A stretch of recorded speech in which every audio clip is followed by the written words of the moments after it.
Comment savoir si on est allergique? Disons que vous suspectez une allergie chez vous ou votre enfant. Que faut-il faire pour savoir si on est allergique? Il est préférable de consulter un allergologue qui pourra vous recommander des tests spécifiques. Mais que sont ces enquêtes? Comment s'y préparer et comment comprendre leurs résultats? Qu'est-ce que l'allergie? De nombreuses maladies surviennent après un contact avec des facteurs environnementaux, pollen de plantes, nourriture, composés chimiques, animaux domestiques et poussières, soleil et air froid. En fait, tous ceux qui nous entourent sont connus depuis longtemps. Même le célèbre Hippocrate avait décrit l'apparition d'éruptions cutanées de démangeaisons après avoir consommé du lait. Ces conditions sont appelées allergies. Cependant, il existe également une définition scientifique de l'allergie. Il s'agit de la sensibilité accrue du corps à divers facteurs environnementaux, qui se manifestent avec des troubles du système immunitaire. Cette maladie a une prévalence extrêmement élevée. Selon l'Organisation mondiale de la santé, au moins un cas de réaction allergique a été enregistré chez plus de 85% de la population mondiale. Qu'est-ce qui peut provoquer une allergie? Les aliments peuvent engendrer deux conditions différentes, les allergies alimentaires et les intolérances alimentaires. Médicaments, le plus souvent, les antibiotiques, l'aspirine, les sulfamides et les médicaments cardiovasculaires. Infections et maladies parasitaires. Allergènes par inhalation, pollens végétaux, spores fongiques, sécrétions, salive et poils d'animaux.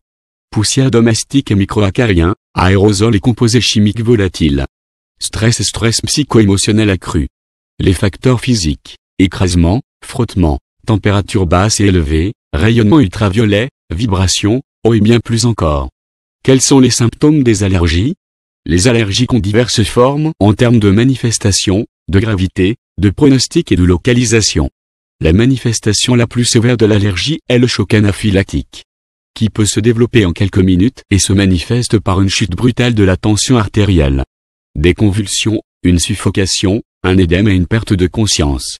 En outre, les allergies se manifestent souvent par des symptômes respiratoires sous forme de bronchite, de laryngite, d'asthme bronchique et d'orinite allergique. Nombreuses sont ces manifestations contractées par la peau, et ce dès le plus jeune âge. Érythème fessier persistant chez les nouveau-nés, même avec les soins les plus soigneux, éruptions cutanées et démangeaisons de la peau à un âge plus avancé. Fissures et desquamations constantes ou saisonnières sur les paumes et les pieds. Gonflement et collage sur les lèvres, peau sèche et muqueuse, stomatine persistante. Souvent elles se manifestent par des symptômes de l'estomac et des intestins, que les patients prennent pour une intoxication alimentaire, vomissements, coliques, manque d'appétit, constipation. Ou, au contraire, flatulence, salmoules fréquentes, démangeaisons dans la bouche ou la gorge. Comment se fait le diagnostic? Il peut vraiment être difficile de différencier une infection allergique des infections respiratoires telles que le rhume, la grippe et la pharyngite virale. Les symptômes ne sont généralement pas similaires et ceux qui sont allergiques peuvent avoir une plus grande prédisposition à avoir ces infections. De plus, la personne peut être allergique et avoir un rhume à ce moment-là, ce qui n'est pas une condition allergique. Alors comment savoir si ces symptômes sont dus à une maladie allergique ou infectieuse, grippe, rhume, etc. Les tests suivants nous permettent de le déterminer. Cadre de répétition. En général, les adultes attrapent un rhume 3 à 4 fois par an et les enfants peuvent l'avoir jusqu'à 10 fois par an. Donc, si vous rencontrez plus souvent une obstruction nasale, des démangeaisons, des éternuements, un écoulement nasal, des démangeaisons et des larmoiements, il peut s'agir d'une maladie allergique. Si vous toussez fréquemment et que vous êtes parfois essoufflé, il peut également s'agir d'une allergie. Absence de fièvre pour savoir si on est allergique. L'allergie ne provoque pas de fièvre.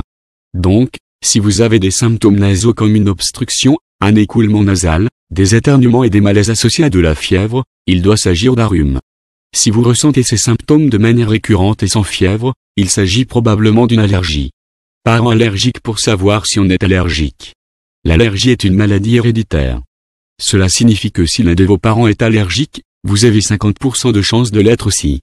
Si les deux le sont, le pourcentage augmente à 70%. Demandez à vos parents et à vos frères et sœurs s'ils ont ou ont eu une rhinite, de l'asthme, une dermatite atopique. Si la réponse est oui, même si ce n'est que dans l'enfance, il y a de fortes chances que vous soyez également allergique. Symptômes déclenchés par la poussière, les odeurs fortes et les changements climatiques. Le patient allergique s'aggrave généralement avec certaines choses. Nous appelons ces déclencheurs des crises. Les symptômes s'aggravent généralement au contact de la poussière car la principale cause d'allergie dans notre environnement allergène est l'acarien de la poussière de maison. Il peut également aggraver les symptômes avec le changement de temps et le contact avec des odeurs fortes telles que la fumée de cigarettes, les parfums et les déodorants, les brûlures. Les symptômes réapparaissent généralement chaque fois que vous entrez en contact avec ces déclencheurs. Apparition des symptômes. Les allergies apparaissent généralement dans l'enfance et peuvent ou non disparaître tout au long de la vie. Donc, si un enfant commence à présenter des symptômes de rhinite fréquente, il s'agit probablement d'une rhinite allergique. Si un jeune souffre d'essoufflements répétés, de toux et de respiration sifflante, il s'agit probablement d'asthme allergique. Cependant, si les symptômes identiques apparaissent chez une personne plus âgée, le risque est beaucoup plus faible. Il est rare que des allergies respiratoires apparaissent pour la première fois chez les personnes âgées. Cependant, cela peut réactiver une allergie que vous aviez dans l'enfance. Test d'allergie pour savoir si on est allergique. Le test d'allergie est le meilleur moyen de confirmer si une personne est allergique. Il peut se faire en cabinet, test cutané ou prick test. En quelques minutes est pratiquement indolore et confirme précisément si vous êtes allergique et à quoi vous êtes allergique. Cela peut aussi se faire par des tests sanguins.